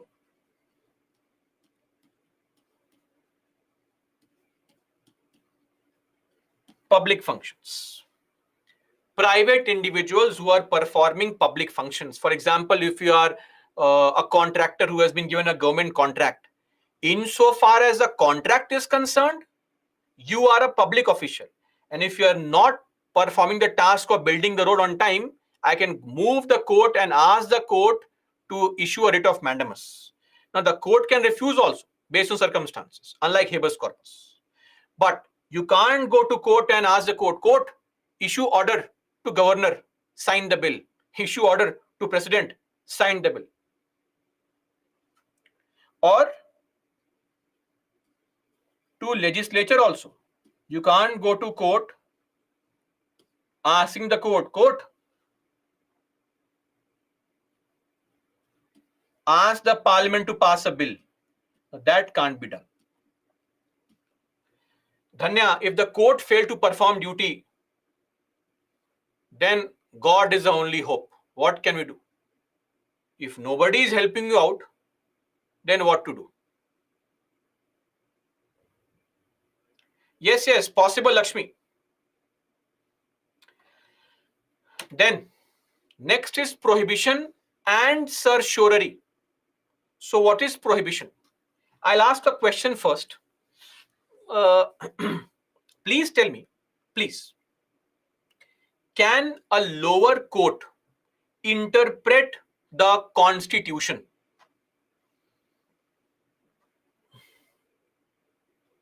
Great. It cannot. Don't type yes anyway. Somebody will type yes to disappoint me. No, it cannot. Can the High Court interpret the constitution? Yes, it can. High Court and Supreme Court can interpret the Constitution Court of Records. Okay. Now, people go to courts to ask or rather seek widening the ambit or scope of these fundamental rights. So, recently a person went to court saying that, court, I am suffering. My job, I hate my job. People at the job also hate me. Right? But when I come back home in the evening, I bring a bottle of whiskey, open the bottle, pour some pegs, drink a couple of pegs, and I sit back and relax. And when I drink, I forget all the worldly problems and I am relaxed. He said, quote, please also interpret Article 21, right to life, to also include right to drink and forget the worldly problems. The court said, leave immediately. So people go to court for various such silly things also, right? That's what is there. Suppose somebody here goes to court and says, court, please make right to smoke ganja, marijuana as a part of right to relax. Okay? You have filed this case in the lower court. Right to relax. The problem is the lower court is not the place where this case can be filed. You have by mistake filed this case in a wrong place. So, if the High Court comes to know, it will order the lower court. Lower court, stop it. Don't take up this case. It is beyond your jurisdiction. Are we clear? So, it is issued against a lower court about to commence proceedings in a case over which it has no jurisdiction. You are asking the lower court to interpret the constitution. It has no power to do it. So it prevents the lower court from usurping, taking over jurisdiction with which it is not vested. Higher court will immediately stop the lower court. Are we clear, everyone? Prohibition. But what if the judge is very excited? He accepts the case, that come on, bring the case. I will interpret the constitution. What if the judge accepts the case? Or forget it, the judge accepts the case and passes judgment also that yes, right to relax, Article 21, judgment given, and both you and judge start smoking ganja there only in the court. What if this happens? So of course, the court has crossed its jurisdiction. And if this happens, certiorari can be issued. If the court has started the proceedings, the higher court will tell the lower court, how dare you? Bring it. Bring it here. The case is mine. Or scenario 2, what if the lower court is super excited and gives a judgment only? So in this case, what will the higher court do? Higher court will say, lower court, your judgment is cancelled. Higher court will quash, cancel the verdict. See, the question here is not whether the judgment is right or wrong. The question here is that the lower court was not authorized to give a judgment like this. Are you able to understand the difference here? Maybe the judgment is right. Who cares? The point is you are not allowed to give a judgment because it is not your area of influence. Clear? Certiorari is more of an extension of prohibition. Ilamuhil, I am able to understand or not able to understand. No punishment for judge. No, Ananya. Why being so angry on judge? It's okay. I know 10 other studies are making you angry. Don't be so angry on judge. It's okay. Okay, great then. Last is quo warranto. What is quo warranto? By what authority? Have you seen this typical situation which happens with Mr. Rahul Gandhi every time? Every time before the election, somebody will file a case in court. That court, please ask Rahul Gandhi to prove that he is an Indian citizen. How dare he contest elections? Why, he is an Indian citizen. But if you go to court and say, no, please issue a writ of quo warranto. By what authority is Mr. Rahul Gandhi contesting elections? He does not meet the eligibility criteria. And the court will issue a writ. And if the court finds merit, then the court can remove the person also. Right? I'm sure you have seen this movie. A lot of you are diehard fans of this movie. By what right? Okay. Or I'll give you a better example. Let's say in your life only, you have wasted your time completely, did not clear UPSC. Now you are 32 years of age. And then what happens? You realize your mistake, that, oh, I should have studied properly. A friend comes to you and says, listen, I'll get you a certificate which will increase your age limit, OBC certificate. You prepare and then you say, okay, I'll study. And you study properly, practice mock tests, revise every time, and next year clear the examination. Rajya Sabha TV, Lok Sabha TV, Z News, everybody is coming to your house. You're making all these tall claims. I did not study at all. I was naturally born to clear the examination, all the nonsense. You are celebrating. But your neighbor is not happy. That's a duty of the neighbor, to be unhappy at the success of the neighbor.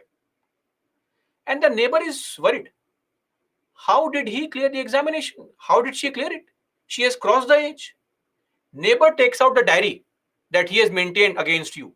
That's a duty of the neighbor, right? To tell your parents what you are doing on the road, with whom you are roaming around, whether you are smoking or not, right? And he finds that you are now 34, last year 33. How did you clear the examination? How are you eligible? The neighbor goes to court, files a case, tells the court, issue a writ, ask this fellow, does he meet the eligibility criteria or not? So the idea is, are you eligible to hold office or not? This is the question. And if it is answered, good. And if the court finds you not guilty, the court will say, come on, get lost. Removed. This is quo warranto, the writ of quo warranto. Are we clear with every writ now?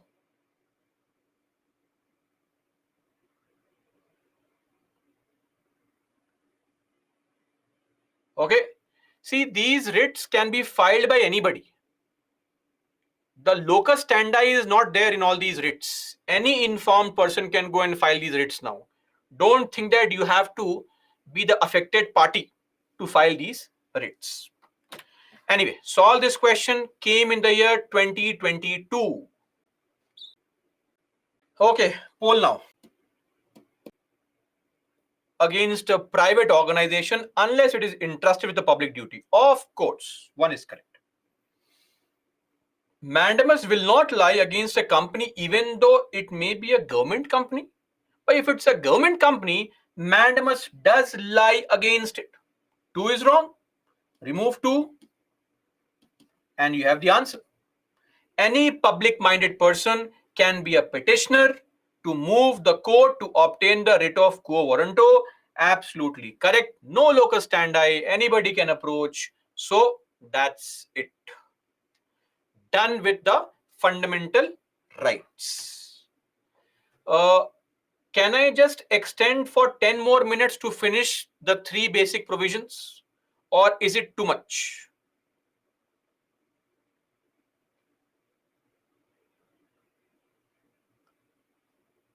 Most of you are saying yes, sir. Let's proceed. 10 more minutes. Very easy. No information, just basic things. See, Article 33, what it says is, see, do you remember a few years back, there was this BSF Jawan who got inspired by TikTokers and made a video of the poor quality of food in BSF? Do you remember? If not, this was a story. And he was removed from service. Think of it. You are in the armed forces. Your senior tells you, go and attack Pakistan, kill the soldiers. And you say, wait, Article 21, right to sleep, I am going to sleep. What is this? So sometimes for certain people to inculcate discipline, etc., some of your rights can be curtailed and it is fully justified. Are we clear? It is fully justified. Parliament can make laws to curtail fundamental rights of certain categories of people. For example, we have the Army Act, we have the Navy Act, we have the Air Force Act, we have the Police Force Restriction of Rights Act 1966. Through these rights, through these laws, the rights of people in these services can be restricted. They may not be allowed to enjoy full fundamental rights. Are we clear? All those IPS officers, you may not enjoy all your rights. So please clear the exam, get a very good score, become IAS. Last motivation today. Article 34. Military rule. What is military rule? Martial law. Way back in the 19th century, Paca rebellion in your history classes.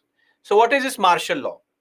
Basically, the idea is that this is a state. In this state, a small part of the state, what has happened? Complete breakdown of law and order. Complete breakdown. And the local state machinery, the SP, the DM, they are not able to restore the law and order. They have given up. We can't do anything now. If this happens, then the parliament can send the military. That armed forces go inside, teach them a lesson, restore law and order. So armed forces can come inside, take over the administration, and when the armed forces come inside, military rule, there is no SP, no DM, no court, nothing. The military rules. The government and ordinary law courts are all suspended. It's the armed forces which rule the area. And once law and order is restored, the army says, okay, tata bye bye, I'm leaving now. Take back the charge. They leave. Clear? This is called martial law. It has never been imposed in our country so far. Never been imposed since independence. Clear? So normally when martial law is there, it may affect your fundamental rights. Your rights can be violated.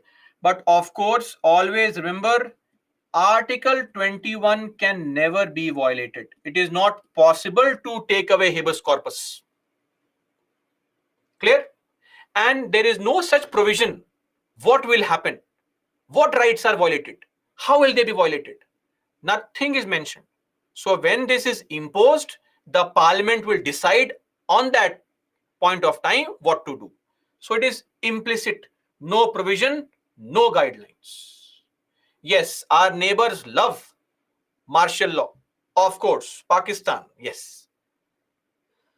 This is Article 34, and the last fundamental right, Article 35. It is not a right, but just a provision that there are certain things on which only Parliament can make laws. For example, providing residence as a criteria for employment, Article 16, Clause 3, or punishment for the practice of untouchability, the PCRA. Such laws can be made only by the Parliament. Traffic in human beings and forced labor, such laws can be made only by the Parliament. Empowering other courts to issue writs, such laws can be made only by the Parliament. Then Article 33, to restrict the rights for certain categories of people and for imposing martial law. These can only be done through the Parliament. No palak.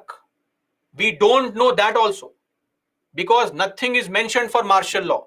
Martial law has never been imposed. I mean, in the British times, yes, the Sepoy Mutiny, so as the Britishers used to call it, or the Paka Rebellion of 1817, 1818 in Cuttack. So we don't know what can happen in a martial law. Nothing is mentioned. We'll have to wait for the Parliament to decide. Manasi, yes, I would request you to remember for which articles only Parliament is allowed to make laws. Okay? Done. And before we end, I think you know this, that under Article 358, Article 19 is suspended during national emergency if it is done on the grounds of war or external aggression. And under Article 359, your right to move to court is suspended. Yes? So to just summarize everything now, the nature of rights. Most of these rights are available against the state. State shall not discriminate, right? State will not take away life. But sometimes some rights are against others also. Article 17. What is Article 17? Untouchability. People practice untouchability. They should not do it. Article 23. Nobody can impose forced labor on you. Article 24. Nobody should employ kids. Are we clear? Simple. Then rights are in general negative obligations. Negative obligations. State shall not. Basically, it is not a right if you think of it. It is a restriction on the state. That is why we say fundamental rights are restrictions on the state. State cannot do so many things.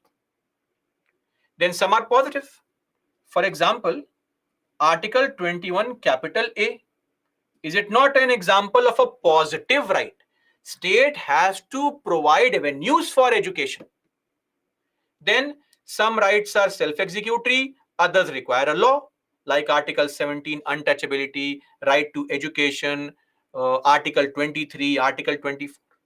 Fundamental rights are justiciable in nature. What is the meaning of justiciable? Tell me quickly. Justiciable. It means it can be claimed in the court. Justiciable. Then rights are not absolute. Restrictions can be imposed on them. We know this. Then some rights are meant only for citizens. I think I sang this song too many times. 15, 16, 19, 29, 30. Then rights can be suspended during emergency. Rights can be modified in their application to special services, which is nothing but Article 33. Rights are amendable. Are we clear? Fundamental rights are amendable.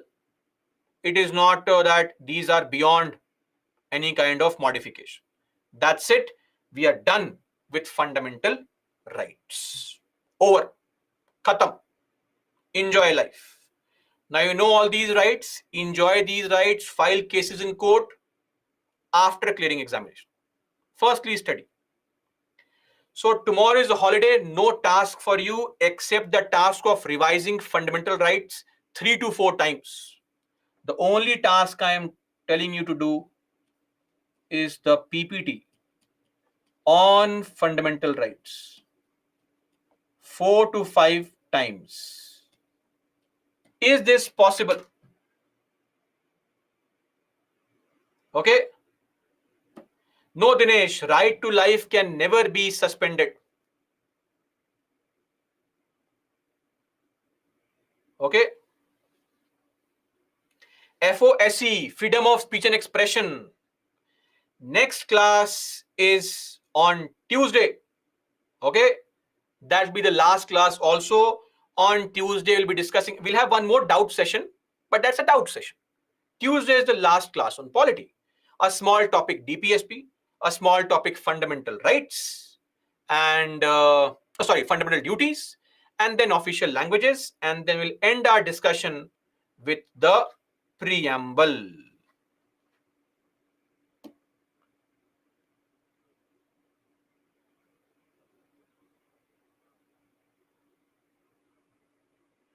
Sir, Article 21 is something else in Google. Sir, I don't know about Google. I know the Constitution, sir. Amit, why will Google lie to you, sir? It's the same thing. Vaibhav, it is way more information than what is required. So don't worry. And don't focus on a book. Focus on PYQs. I think you have a wrong impression, some of you, that I have to read some book. No, no, no, no. No reading of book. Read the PYQs first. Rohit, there is no extra class on Tuesday. Tuesday is the regular class, the last class of polity.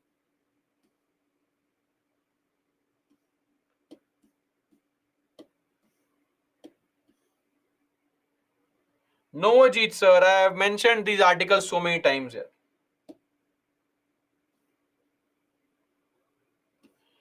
Amit, consistency. Timetable will make you consistent. Timetable.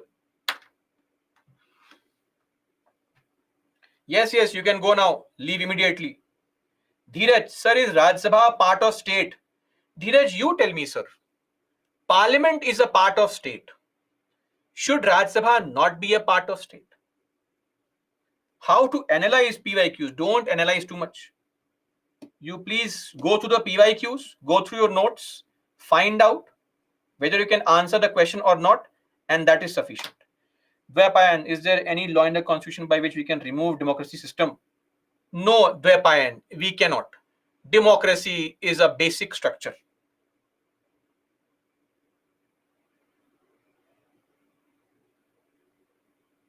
Roshan, in the last class, I'll explain this. Shashank, point of order means if at any point of time, any person feels that the decorum of the house is not being maintained properly, the house is not being run through proper rules, regulations, he can raise this motion and say, see what is happening. That is called point of order. That is all for me, guys. Jai Hind.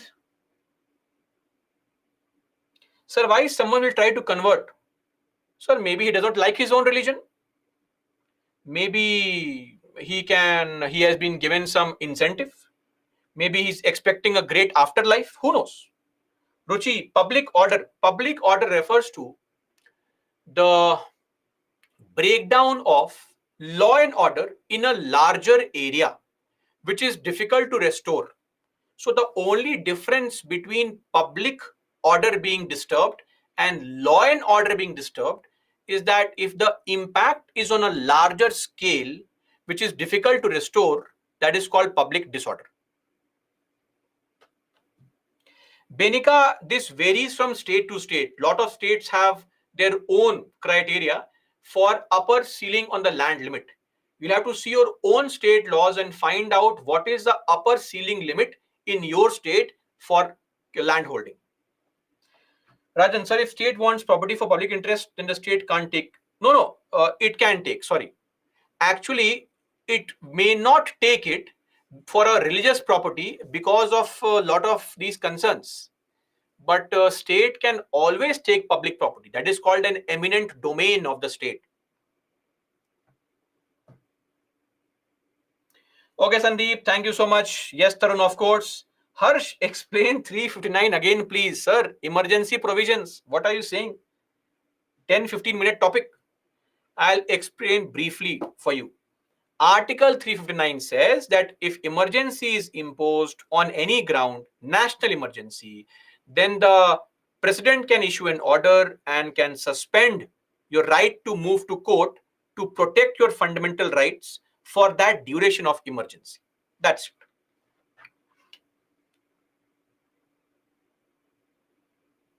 Yes, Vaibhav, sufficient along with your Yojana, Kurukshetra, monthly magazine and editorials.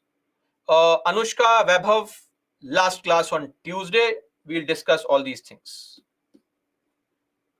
on a more appropriate strategy for the preparation, including a more relevant timetable. Okay, guys. Yes, Ramya, as far as I'm concerned, it's sufficient. Don't worry, we'll meet on Tuesday again, and I'll be more elaborate on what exactly is a requirement as far as polity is concerned. Roshan, the task is mentioned here. This is the only task for tomorrow. Celebrate Gandhi Jayanti, but don't forget to revise 4 to 5 times. Okay,